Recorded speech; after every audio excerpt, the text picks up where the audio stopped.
Le sommeil de bébé, c'est un grand rêve pour tous les jeunes parents. Lors de ma première grossesse, en préparant ma liste de naissance, j'imaginais tous les détails de la chambre de mon fils et j'avais craqué sur un sublime mobile. Mais si je vous disais que ce petit mobile, vraiment trop mignon, au-dessus du lit est peut-être la première chose à enlever pour le sommeil de bébé. Allez, je vous explique pourquoi et surtout ce qui peut vraiment aider votre bébé à mieux dormir. Bienvenue sur la chaîne Les Boobies, je suis Camille et aujourd'hui on parle du vrai quotidien du sommeil de bébé. Ce qui aide, ce qui peut perturber et comment vous pouvez créer un vrai cocon apaisant sans tomber dans les fausses bonnes idées. On commence par le mobile au-dessus du lit. Alors certes, c'est joli, il y en a qui sont vraiment craquants, mais c'est pas du tout reposant pour votre bébé. Est-ce que vous le saviez? Quand j'ai eu mon premier bébé, j'étais persuadée que ce mobile tout doux, aux couleurs douces, avec les petits animaux à croquer, allait être une vraie clé du sommeil de mon fils.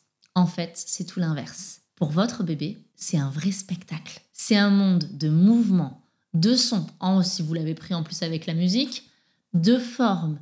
C'est fascinant, c'est pas du tout apaisant. Résultat, bébé, il va rester éveillé, captivé, et il n'est pas du tout endormi. Alors, qu'est-ce qu'on peut faire à la place? Alors déjà, on va pas jeter le joli mobile. On va juste le déplacer dans un coin de la chambre qui est fait pour le jeu. Et c'est ce que j'ai fait. Et mon fils, il adorait le regarder. On va l'utiliser vraiment pour stimuler, que ce soit la motricité ou la curiosité durant la journée, pas pour l'endormissement. On peut même le placer au-dessus de l'emplacement, on va changer les couches. Comme ça, bébé, il regarde le mobile et nous, on évite le combat de catch.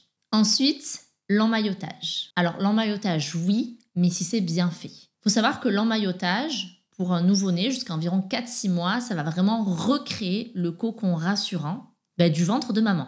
Mais alors attention, c'est pas une technique qui va être à prendre à la légère. Et puis souvent, il y a des parents qui me disent « Mais moi, mon bébé, il aime pas du tout l'emmaillotage, il fait que pleurer. » Alors on va revoir quelques petits points, parce qu'en fait, en réalité, ton bébé, il a connu que ça dans le ventre de maman. Donc oui, il aime l'emmaillotage, mais il y a d'autres choses à avoir. Déjà, la première chose à faire, c'est que le tissu, il doit jamais être trop serré. On doit pouvoir passer la main entre bébé et l'emmaillotage. Les hanches, elles doivent pouvoir bouger. Et on va toujours vérifier la température. On la vérifie sur le torse, pas sur les mains de bébé. Donc vraiment, vous pouvez passer votre main, vérifier. Si jamais c'est moite, bébé il a trop chaud, donc on va enlever une couche. Si c'est froid, on rajoute une couche. Et surtout, on n'emmaillote jamais avec un simple linge. On utilise toujours une couverture d'emmaillotage qui va être adaptée et sécurisée. Il y en a deux styles. Une où bébé il va avoir les bras le long du corps ou sur le torse.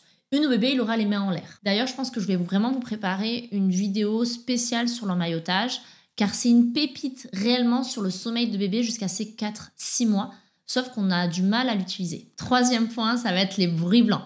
Ça va recréer le ventre maternel. Alors déjà, c'est pas une mode TikTok du tout, ça existait déjà bien avant. Pourquoi? En fait, il faut savoir que tous les bruits blancs, ça va être des sons qui sont très très efficaces parce qu'ils vont imiter tout ce qu'il a déjà entendu in utero. Donc les battements du cœur, la digestion, la circulation, etc., etc. Par contre, ce qu'il faut savoir, c'est qu'on va mettre un volume doux, environ 50-60 décibels. Vous imaginez l'eau de la douche qui coule, c'est à peu près ce volume-là.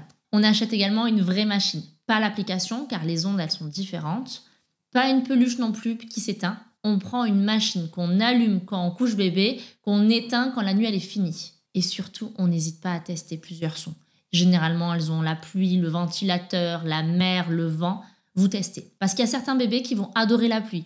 D'autres, un espèce de ronronnement. Mais ça va être un doudou auditif qui va lui permettre de se rassurer pendant le coucher et les micro-réveils. Et le dernier point, vraiment faites-vous confiance. Parce que le plus important dans tout ça, ça va être vous. Votre bébé, il est unique. Ce qui va peut-être marcher pour lui, ça ne marchera pas pour un autre. Et c'est OK.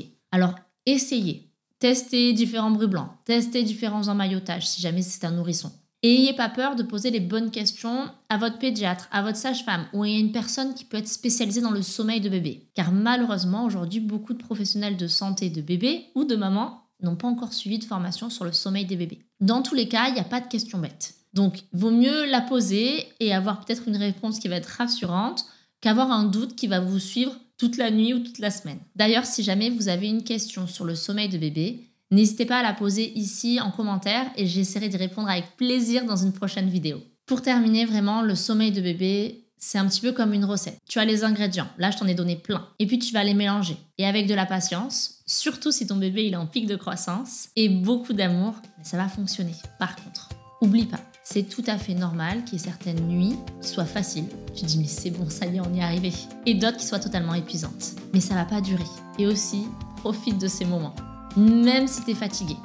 Ton bébé il grandit à une allure folle. Il faut savoir que vous êtes les meilleurs parents pour votre bébé. Donc profitez-en. Et si cette vidéo elle vous a aidé, vous pouvez vous abonner à la chaîne, vous pouvez laisser un petit j'aime et surtout, n'hésitez pas à la partager à un jeune parent qui a besoin un petit peu de souffler cette nuit. À très vite.